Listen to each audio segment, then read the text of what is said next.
Assalamualaikum warahmatullahi wabarakatuh. Sampurasun. Alhamdulillah urang sadayana dipanjangkeun yuswa. Urang nuluykeun hanca mitra masih dina judul janji nu mawapati. Sumaga mitra ameh teu nyangkolong kana waktos. Alah, ampun. Ceuk juragan Pardi kadenge ampun-ampunan. Awakna sabisa-bisa ngajauhan ka eta jurig anu keur seuri ciciri hilan. Naon sia Pardi? Ampun. Si laing teh minta ampun. Teu bisa. Si laing sakula warga moal bisa leupas. Pasti sakabena oge bakal ditumpul ludeskeun. Sarua jeung kula warga aing baheula. Ceuk eta jurig bari molotot. Panon anu beureum hurung ngagebur liris seuneu anu keur ngabebela rek ngaduruk ka juragan Pardi. Ampun Rasti. Hampura kuring. Hampura. Ceuk juragan Pardi bari ngadegdeg. Beungeutna sepa kawas anu eueuh getihan. Kesang tiis ngoprot masuhan sakujur awak. Bareng jeung kitu, geuleuyeung eta jurig teh ngadeuketan deui. Beungeutna manco pas pisan hareupeun. Keok ka ambeu bau bangke matak sebel. Angen juragan Pardi mending ngurel hayang utah. Ragamang kadua leungeun anu ranggoas kana beuheung. Cep karasa kukuna anu sareukeut teh narancep. Ngalaman kajadian sarupa kitu puguh bae juragan Pardi geus teu ngarepkeun hirup. Ceuk pikirna, nya buah harita dirina kudu ngalaman pae. Tapi sabot keur kitu ngaradak keras inget ka Sarip anu jadi anakna. Sarip! Tulung! Juragan Pardi harita gegeruan menta tulung ka anakna. Kocapkeun Sarip anu harita teh keur sare tibra. Ngadadak ngorejat lantaran ngadenge sora bapana anu menta tulung gegeruan. Sorana tarik pisan. Ama, ceuk Sarip bari jeung setengah lolongo. Jerut turun tina kasur sarta gura-giru kaluar ti kamar. Terus lumpat muru ka kamar bapana. Sanggeus nepi teu loba mikir. Harita keneh pantona disurungkeun barang berai gebeg Sarip reuwas anu taya papadana. Ama, ceuk Sarip bari molotot. Da puguh reuwas jeung sieun lantaran ningali makhluk anu kacidep pikasieunneun sarta rek nyekek ka bapana. Astagfirullahaladzim. Ya Allah Gusti, la ilaha illallah, Allahu akbar. Naon eta? Ceuk Sarip bari ngajanteng di lawang. Panona mencerong ka eta makhluk. Nya barang cacap nyarita kitu les eta makhluk teh ngiles ukur sakiceup geus ngaleungit teuing ka mana. Da teu kanyahoan inditna. Nyaksian kajadian kitu keur sajongjongan Mas Sarip ngahuleng. Sedengkeun juragan Pardi awakna terus ngarumpuyuk. Brek diuk sukuna karasa lungse teu kuat nangtung. Aduh, Sarip, tulungan ama, tulungan. Ceuk juragan Pardi ngageruan anakna. Ngadenge kitu Sarip rada ngarenjag. Da puguh keur rada malaweung akibat kasimaku kayaan. Ret ka bapana anu katingali keur muringis bari nyekelan leungeun anu beureum ku getih tapak kuku. Ama, ya Allah Gusti, nah meuni dugi ka kieu. Sarip harita gancang nyampeurkeun gok cingogo hareupeun. Sarip, tulungan leungeun ama nyeri. Aduh, meuni peurih ieu teh. Ceuk juragan Pardi bari muringis. Mangga ama ke antos sakedap. Walon Sarip jung cengkat. Leos kaluar ti kamar kebat ka tukang, rek nyokot cai keur mersihan tatu dina leungeun bapana. Teu kacatur itu jeung ieuna. Teu sakumaha lila oge Sarip geus datang deui bari mawa cai herang kana baskom. Sakalian jeung lamak bersih. Geus kitu prak ngabersihan tatu anu aya dina leungeun bapana. Getihna dikumbah apik pisan. Tetela tapak kuku teh mending ngagaralang panjang jeung jero. Matak teu heran lamun getihna terus ngaberbei lila saatna. Sabisa-bisa Sarip ngubaran tatu bapana. Kubar anu saaya-aya. Nya teu lila oge geus rengse tatuna terus dibeungkeut ku lamak anu garing jeung bersih. Jung juragan Pardi nangtung terus lempang keluar ti kamar gek diuk di patengahan. Ari Sarip nuturkeun leos ka tukang nunda heula baskom. Teu lila geus balik deui. Gap kana termos cirilik ngucurkeun cai kana gelas dicampuran ku cai tina teko. Ama, mangga ngaleut heula. Ceuk Sarip sor ngasongkeun cai ka bapana. Anu katempo beungeutna pias, dadana renghap ranjug pangaciana asa can karumpul kabeh. Nuhun, Jang. Jawab juragan Pardi. Gap gelas dicokot regot nginum mending ngalek-lek. Katara bangun anu kacida hanaang. Teu lila cai teh geus beak sok gelas ditunda dina luhur meja. Jang, untung hidup kaburu datang lamun seukeun teu mah boa ama teh geus bae halatan dicekek ku eta juring.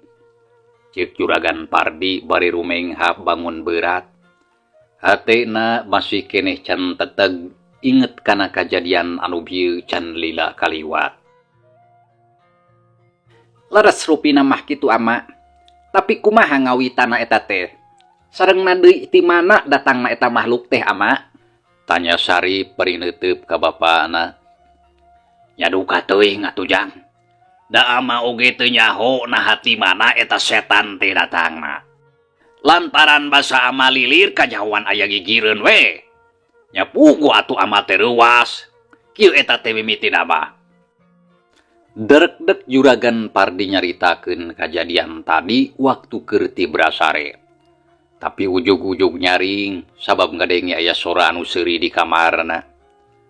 Tah kitu Jang mimitina teh. Aduh reuwas ama teh. Juragan Pardi mungkas sakabeh caritana. Ya Allah Gusti. Naha eta setan teh betras-terasan ngaganggu ka kulawarga urang.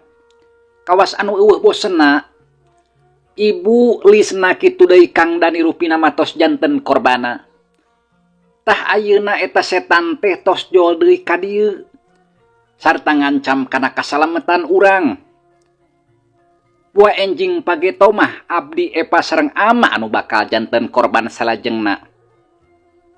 Ama, cobi nyarios anu jujur. Nah setan ti mana eta teh? Sareng naon atuh kelepatan urang? Meni asa kacida teuing make jeung kedah ngalaman kajantenan kieu.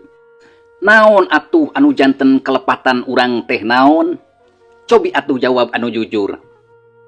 Ceuk Sarip harita ngomongna tandes tur daria.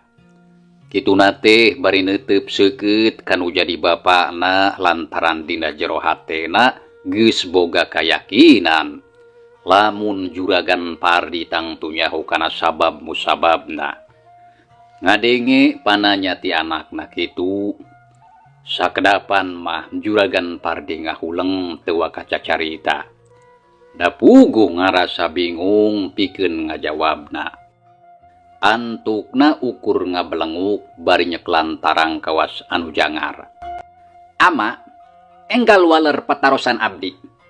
Saena mah ama kedah bruk-brak ulah aya anu disumput salindungkeun. Naon ama atuh kelepatan urang teh? Da asa mustahil lamun ieu kajantenan teu aya sabab musababna. Sarip nyaritana beuki daria. Sabab hayang menang jawaban anu pasti ti bapana. Sarip, naon anu kudu dijawab anu jujur ku ama teh? Lantaran ama teh teu nyaho naon anu jadi kasalahan urang. Jeung deui ama oge teu nyaho naha setan ti mana atuh eta teh. Jadi ulah neken ka ama. Sabab dina hal ieu mah ama oge sarua teu nyahona. Kitu jawaban juragan Pardi. Kekembung lamun seug kudu ngajawab anu jujur. Sabab lamun kudu ngomong jujur, geus pasti kalakuana bakal kabongkar. Bohong. Abdi mah teu percanten ama. Nah, make jeung teu percaya. Tanya juragan Pardi beri mencrong ka anakna. Margi abdi yakin eta jawaban teh sanes jawaban anu jujur anu kaluar tina manah salira ama anu paling jero. Nah hanya hoti mana Sarip pake jeung nyebut kitu. Abdi tiasa nyarios kitu eta sadayana numutkeun tina grentes hate abdi. Kitu ceuk Sarip. Nyaritana keukeuh dina pamadegana boga sangkaan lamun Juragan Pardi anu jadi bapana memang dina palebah eta mah teu jujur. Kaliwatan maneh mah Sarip, eta kakolot wani tutudinganan. Tembal Juragan Pardi katara paromana bangun anu keheul. Hapunten ama, saleresna abdi teh teu aya niat bade tutudinganan. Mung dina perkawis ieu mah abdi teh hoyong gaduh jawaban anu pasti. Nya saha atuh di antara kulawarga urang anu kantos nganyerikeun kanu sanes? Saha anu ngagaduhan dosana ama? Margi jelas pisan saur Aki Juha oge. Eta setan teh gaduh niat kanggo males pati mulangkeun ka nyeri. Ibu lisna kitu deui Kang Dani. Kalebet abdi sareng Epa mung kabagian akibatna. Janten saha atuh anu gaduh dosana? Saha? Kitu ceuk Dani ngomongna bener-bener tandes.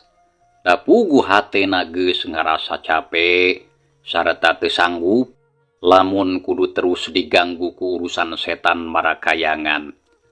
Ari sabab hirup jadi tetentrem loba kamelang jeung kahariwang. Sarip, montong kaliwatan sia. Eta kakolot wani nyarita kitu. Kurang ajar sia maneh teh. Jadi nuding ka ama anu boga dosana. Tanya Juragan Pardi bari molotot, awak nang ngeleper nahan amarah. Ditanya kitu Sarip teu nembal. Lantaran nyaho lamun anu jadi bapana ayeuna keur ambek. Samalah katara beungeutna anu tadi sepa oge, ayeuna mah jadi semu beureum. Geus diomongkeun ti tadi ama teh teu nyaho. Teu nyaho? Keukeuh we terus maneh teh maksa. Yeuh Sarip dengekeun ku maneh. Ama teu nyaho naha saha atuh anu boga dosana. Sarta ama oge teu nyaho eta setan teh datangna ti mana.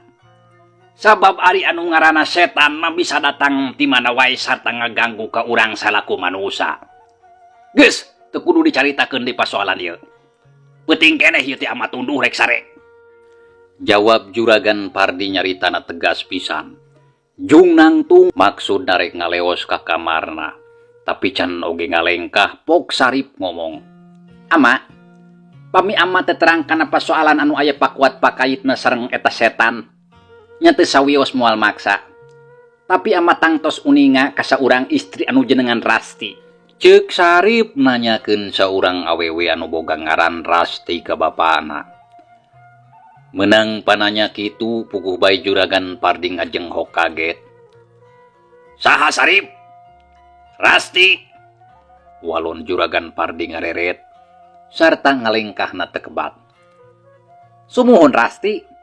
Saha eta teh ama? Tanya Sarip bari neuteub seukeut ka bapana. Ngadenge ti saha ngaran Rasti Sarip? Teu patos penting pamiti saha-saha nama. Mung anu jelas abdi naros salira ama, saha istri anu jenengan Rasti teh? Ceuk Sarip keukeuh nanyakeun saurang awewe anu boga ngaran Rasti. Ngadenge kitu gek Juragan Pardi diuk dina tempatna anu tadi. Ama, saha istri anu jenengan Rasti teh? Sarip nyusul tepus kana pananyaana anu tadi. Juragan Pardi rumenghap narik napas rada gugup ditanya kitu teh. Tapi sabisa-bisa Juragan Pardi nyuputkeun semu. Sarip, ama teu nyaho kanu ngaran Rasti. Ama teu apal jeung teu wauh. Nah pertanyaan teh meuni asa anu lain-lain. Nah eueuh deui. Nah eueuh deui pertanyaan anu sejen. Naon kahayang maneh teh Sarip? Nah meuni siga anu hayang nalungtik kanu jadi kolot. Sakali deui sok regepkeun sing tenget. Ama teu nyaho kanu ngaran Rasti. Geus cukup sakitu oge. Jawab Juragan Pardi. Jung cengkat leos indit sup ka jero kamar. Gebruk pantona oge ditutupkeun menitarik. Siga nama Juragan Pardi teh ngarasa keheul kanu jadi anakna. Ningali kitu Sarip ukuru menghap bari melong kana panto. Tete lamun kieu mah bapak aing teh teu jujur. Ama lain teu nyaho kanu ngaran Rasti tapi embung nyaritakeun anu buruk braka aing. Kudu kumaha ari geus kieu atuh kaum dangu? Lamun kieu carana aing ulah cicingeun. Aing kudu nyaho ka awewe anu ngaran Rasti. Nya saha atuh manehna teh? Sarip ngagrendeng ngomong sorangan. Hatena beuki panasaran hayang nyaho ka saurang awewe anu boga ngaran Rasti. Siga nama awewe anu ngaran Rasti teh tangtu aya pakuat pakaita jeung bapa aing. Ngan hanjakal ama teu ngaku. Sarta pura-pura teu nyaho. Tapi aing moal eleh akal. Keun isukan maku aing rek ditatanyakeun susuganan batur aya anu nyahoeun kanu ngaran Rasti. Lantaran ceuk pangrasa aing eta awewe teh aya sangkut pautna jeung pasoalan kulawarga aing. Tapi nya kudu ka saha nanyakeunna. Saha atuh kira-kirana anu apaleun? Kitu ceuk greunteus hate Sarip. Pikiranna terus museur ka saurang awewe anu ngaran Rasti. Lengahuleng meni anteng. Teu lajung nangtung leos ka kamarna. Goledag ngedeng dina kasur. Tapi teu bisa reup sare terus bae nyileuk. Panonna kucap kiceup neuteub lalangit. Mangsa alam harita geus ngagayuh ka janari. Ti kajauhan kadenge hawar-hawar sora kongkorongok hayam jago sakali. Hawa karasa beuki tiis nyecep kana sumsum balung. Kayaan di luareun imah estuning sepi jempling. Sakumna urang lembur wayah kitu mah keur sarare tibra. Korejat Sarip cengkat gek diuk dina luhur kasur terus ngajentul bari nangkep tuur. Pikirana loba kabingung. Peuting eta Sarip teu bisa reup deui sare. Pitunduheun kawas ngadadak ngaleungit kulantaran kitu. Jurut atuh Sarip turun tina ranjang. Terus keluar ti kamar kebat ka tukang. Sup kacai dekul abdas. Tekung silila geus rengse sarta balik deui ka kamar.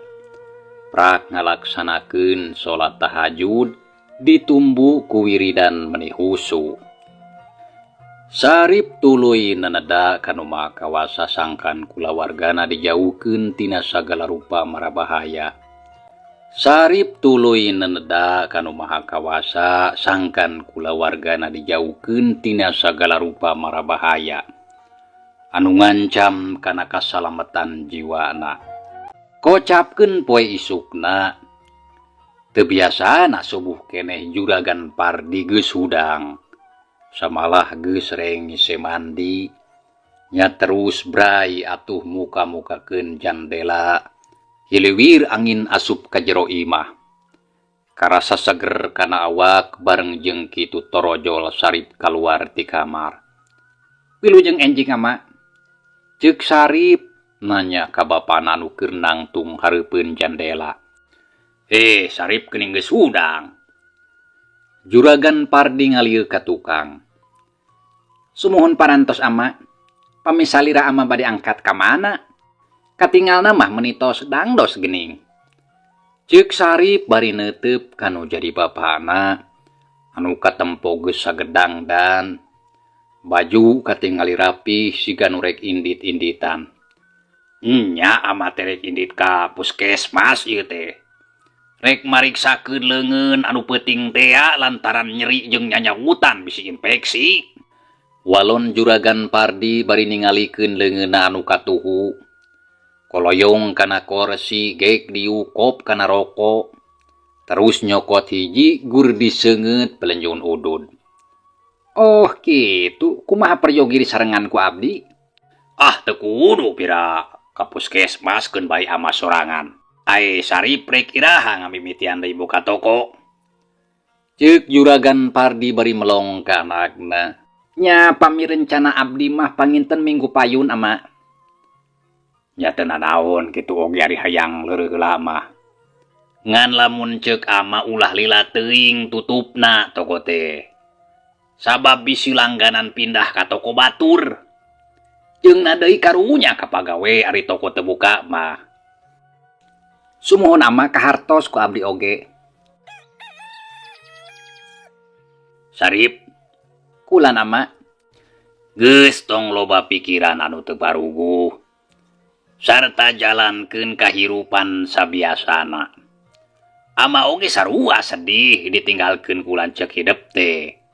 Tapi nya kudu kumaha deui atuh da geus kieu buktina. Soal setan anu terus ngaganggu ka urang tong pati dipikah riwang. Ama oge moal cicingeun tang turek ikhtiar pikeun ngusirna. Ceuk Juragan Pardi ngomongna daria. Ngadenge kitu Sarip ukur unggeuk. Jung harita nangtung terus ngaleos ka tukang. Terus mukakeun jendela dapur. Samalah sakalian pantona oge dibuka sabab kaayaan teh geus rek caang. Cahaya balebat geus sibar ti belah wetan. Geus kitu gur ngahurungkeun kompor. Dekulna heur cai kana panci leutik keur nyieun cai kopi. Teu lilah geus rengse terus balik deui ka patengahan. Bari mawa cai kopi 2 gelas jeung keur babahana. Sok ditunda luhur meja. Sok ditunda luhur meja. Mangga ngaleueut heula ama. Nuhun jang. Ragamang Juragan Pardi kana gelas anu dieusi ku cai kopi meunang nyieun Sarip. Sabab biitoh waya kitu mah can datang. Regot diinum saeutik-saeutik bari ditiupan. Da puguh panas keneh, purung ngobrol paduduaan. Anu dicaritakeun teu jauh ti pasoalan pagawean jeung masalah setan anu terus bae ngaganggu ka kulawargana. Bareng jeung kitu, torojol biitoh datang. Wilujeng enjing Juragan kitu deui Aden. Ceuk biitoh anu kakarajol. Ngadenge kitu Juragan Pardi jeung Sarip ngalieup. Wilujeng enjing Bi. Kamana pami Mang Ocin? Tos ka dieu Bi. Walon Sarip terus nanyakeun Mang Ocin anu teu katingali. Parantos Aden puguh itu nuju dipengker nembe mah bade ngasah bedog. Tembal biitoh bari nunjuk ka tukang. Poe ayeuna rek terus ka mana cenah Mang Ocin teh, Bi? Ari saura mah Kang Ocin teh bade teras ka Serang Juragan. Bade neang cai sauna teh margi kamari oge kasaatan. Oh, kitunya sok we atuh ari rek terus ka sawah mah. Tah engke lamun geus balik pangalakeun lauk di balongnya. Terus pais, Bi. Kade suraungna kudu cing loba ngaraseungit. Geus lila teu dahar pais lauk kuring teh. Ceuk Juragan Pardi papatah ka badigana. Sumohon mangga Juragan. Tangtos engke ku bibi didugikeun. Ya geus we ka ditu ayeuna mah. Geura barang gawe, Bi. Ceuk Juragan Pardi ngajurungkeun. Ari biitoh terus ngaleos ka tukang. Sarip ari moal ka mamana mah poe ayeuna mobil rek dibawa ku ama. Tah ayeuna meungpeung isu keneh ama rek indit ka puskesmas. Ngarah teu nungguan lila. Harorea mari loba jalma teh sok lila nungguan. Sumuhun mangga ama. Tapi nah meni enjing keneh. Rupina puskesmas teu acan buka wayah kieu mah. Ya teu nanaon isu keneh oge. Sakalian amare kukurilingan heula ngarah teu barosen teuing asa kaluman. Nya geus nyarita kitu mah Juragan Pardi ngaleos ka kamarna. Dekul di sapatu geus kitu kop kana jaket.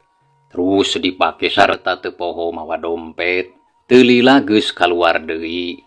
Juru turun kaburuan leos ka garasi. Sup ka jero mobil teu lila gur dihirupan. Nya geus kitu mobil kaluar mundur lalaunan. Terus dipengkolkeun sabot keur kitu torojol Mang Ocin Mangul pacul rek indit ka sawah. Mani angkat ka mana juragan mani enjing kan Ceuk Mang Ocin nanya kadunungana. Ah, rek kaditu kadieu we kuring mah Ocin. Aeh, cing kadi heula, rada deukeut kuring aya perlu. Juragan Pardi ngagupayan. Ningali kitu srog Mang Ocin nyampeurkeun. aya pikeun saeunaun naon juragan? Tanya Mang Ocin bangun penasaran. Kieu Mang Ocin, bisi engke anak kuring Sarip nanyakeun ngaran Rasti, kade umat kudu dijawab teu nyaho kitu. Kitu ceuk Juragan Pardi. Ngomongna rada lalaunan sabab sieun aya anu ngadenge. Ke, kumaha maksud juragan teh? Dasar belagung maneh mah. Pira aku teu ngarti. Kieu Ocin, lamun anak kuring Sarip nanyakeun ngaran Rasti, boh ka Mang Ocin kitu deui ka Biitoh jawab teu nyaho kitu. Teu wauh. Tah sakitu, kaharti teu? Juragan Pardi ngomongna katara menidaria. Ari Mang Ocin katingali ungut-ungutan. Sok padahal can pati ngarti kana maksudna. Naon sababna mere papatah siga kitu. Kumaha kaharti atawa henteu? Sumuhun mangga kaharatos juragan. Tembal Mang Ocin unggeuk. Hatena ngerasa penasaran. Terus ret kana leungeuna anu katingali dibeungkeut ku kain. Tapi Mang Ocin teu wani nanyakeun. Ya lu sari ngarti mah. Sarta kade poho bejaan Biitohnya. Tembal Juragan Pardi geus kitu terus ngajalankeun mobilna. Ditingalikeun ku Mang Ocin anu masih keneh ngajanteng nangtung can ingkah tina tempatna. Naon maksudnya juragan Pardi teh make jeung ngomong kitu? Ceuk Mang Ocin bari melong kana mobil anu harita geus anggang. Sabot keur kitu torojol Biitoh nyampeurkeun bari mawa sapu nyere rek sasapu di buruan. Keur naon Kang Ocin ngahulang di dinya? Tanya Biitoh nanya ka salakina. Mang Ocin gentak ngaliuk. Bogo akang teh keur mikir ieu teh toh. Walon Mang Ocin bari neuteup ka bojona. Keur mikir? Mikiran naon atuh akang teh mikiran kuring? Tara-tara ti sasari isuk keneh make jeung geus mikir. Tanapi buah-buah keur mikiran tandanya. Ari maneh kunaon ieu toh? Sok gagabah hari taun teh. Nya ceuk saha atuh akang keur mikiran randa? Kamana wae ngomong teh. Tong seuri Kang Ocin, sok we atuh gerawak cabalakan haranda urang mana anu keur dipikiran ku akang teh. Tanya Biitoh ngomongna terus ka mana bae. Nya puguh atuh Mang Ocin teh meuni garo-garo teu ateul ngadenge caritaan kitu teh. Ai ari maneh eling atawa henteu? Meuni ku keukeuh nuding akang keur mikiran randa. Sok baku ari geus cemburuan teh. Nyari geus akang teh keur mikiran naon atuh? Sok jawab cing jujur bisi dibamuk ye ku sapu geura. Tempas Biitoh bari jeung mureleng siga nu ambak. Beuh ari maneh itu adat teh angger keneh. Ulah sok kitu ari taun teh era bisi aya jalma sejen ngadengekeun. Kumaha lamun engke baroga sangkaan goreng ka akang? Nya terus atuh akang teh keur mikiran naon? Gancang caritakeun. Tanya Biitoh ngomong narada tarik. Hatena teu sabar hayang geura nyaho. Hengku akang rek dicaritakeun. Tapi teu kudu bari poporongan sakitu atuh ngomong ka salaki teh bisi doraka. Nyahampru hampru. Nyahampura we atuh omongan hararese. Sok gancang caritakeun. Puguh oge kieu itoh. Bieu akang panggih jeung Juragan Pardi. Samemeh indit manehna ngomong heula ka akang. Nya ngomong naon Juragan Pardi teh? Tanya Biitoh bari neuteup ka salakina. Puguh oge kieu sok ka dieu rada deukeut ngomongna ulah tarik teuing. Ceuk Mang Ocin bari culang cileung ari Biitoh srog ngadeuketan. Aya naon Kang? Sok buru-buru atuh. Ningali pola salakina kawas kitu Biitoh panasaran. Nya terus ngadeuketan. Kieu itu bieu juragan Pardi nyarita ka Akang. Cenah lamun anakna Den Sarip nanyakeun ngaran Rasti, omat kudu dijawab teu nyaho kitu. Nah make jeung kitu. Nya duka teuing Akang oge teu nyaho. Pokona mah kudu kitu ngajawabna teh. Kade omat maneh bisi poho. Walon Mang Ocin ngomong narada harewosan. Lain Kang Ocin, ari Rasti teh Rasti anu mana teh ieu teh. Nah Rasti anakna Mang Jumari sobat kuring baheula. Anu dimaksud teh. Meureun kitu nya Rasti mah nya deui atuh. Sabab di lembur urang mah ti baheula nepi ka ayeuna can aya anu ngaran Rasti deui. Yang geus tangtu atuh anu dimaksud ku juragan Pardi teh Nyi Rasti anu eta. Tapi naon maksudna make jeung nita kudu ngomong kitu. Terus terang kuring mah ngarasa heran ngadengena oge. Mitra, cageulayu carita urang tunda heula, insyaallah kin urang lajengkeun deui. Hatur nuhun kana naon rupi peratosana, wilujeng kantun. Wassalamualaikum warahmatullahi wabarakatuh.